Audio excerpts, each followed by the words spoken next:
All right, I've got some new reading for the Antifascist Book Club. The first 5 on our list were an introduction to fascism, totalitarianism, authoritarianism.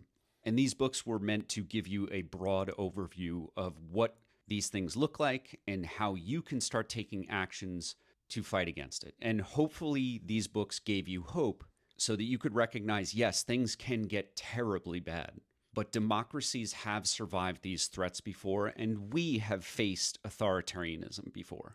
And we fought it back, and we won a few battles, but the war still rages. So our first assignment is, what is fascism? This is up on our website, and it's a really basic introduction. This is the type of thing that you can share with your friends who may not understand the threat that MAGA poses.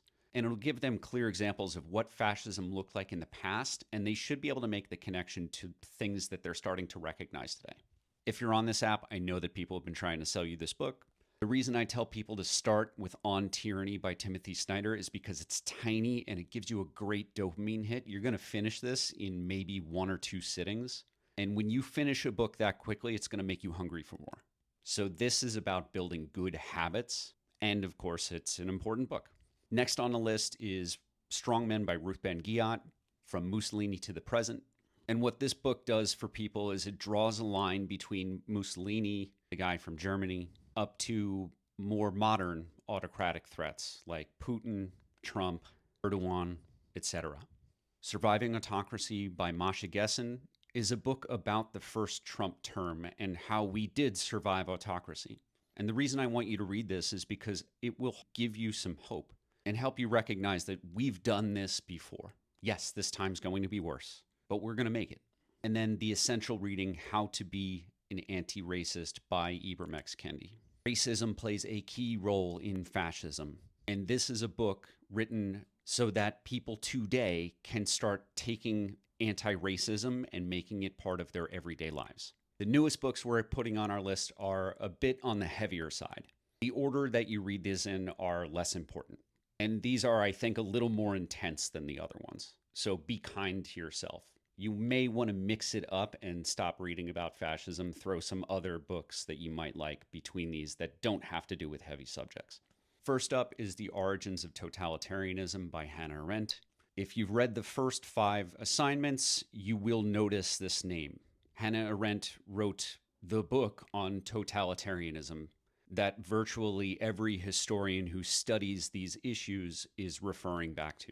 Hannah Arendt is your original interlocutor for all of these historical pieces. And this book is a deep dive into how fascist regimes come to be, how they develop, how they operate, and how they sustain themselves. Hannah Arendt is a Holocaust survivor, and this isn't a book just about the Germans. It also gets into the Soviet regime.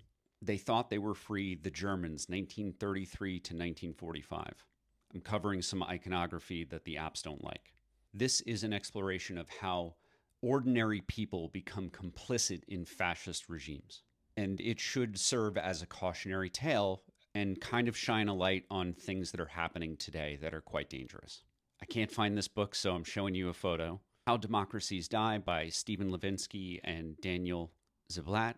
It's an examination of the subtle and overt ways that democracies can erode, and it provides lessons for safeguarding our own political system.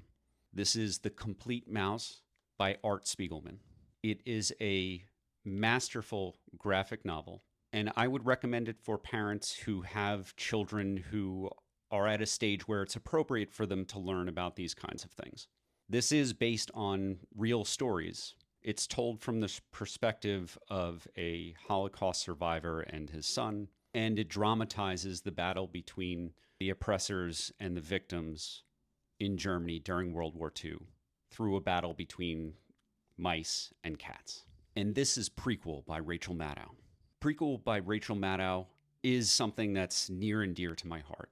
This is the kind of forgotten story of how American activists, people who love democracy, fought against fascism as it was rising here in the United States. We have beaten back authoritarianism, fascism here in this country before. We had Germans who were trying to sabotage our country. They were doing things like paying members of Congress. Members of Congress were using their offices to send out propaganda for the Germans. And veterans were doing things like infiltrating American fascist organizations to sabotage them from within, the same way that Task Force Butler does today.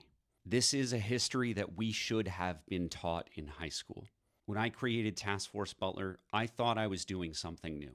But in learning this story from Rachel Maddow, I came to find out that I was following in the footsteps of giants, American veterans who were infiltrating fascist organizations and destroying them from the inside. And the fight wasn't just about unlawful militias and street gangs, like the equivalent to today's Oath Keepers and Proud Boys. It rose to the halls of Congress. Some of the most powerful politicians and businessmen in America. People like Henry Ford, the titan of industry. Every car that he sold, he was including bigoted and fascist propaganda in the glove box. That's how deep fascism ran in our country 100 years ago. So this story should tell you we've done this before. We can learn from the past and we can do it again.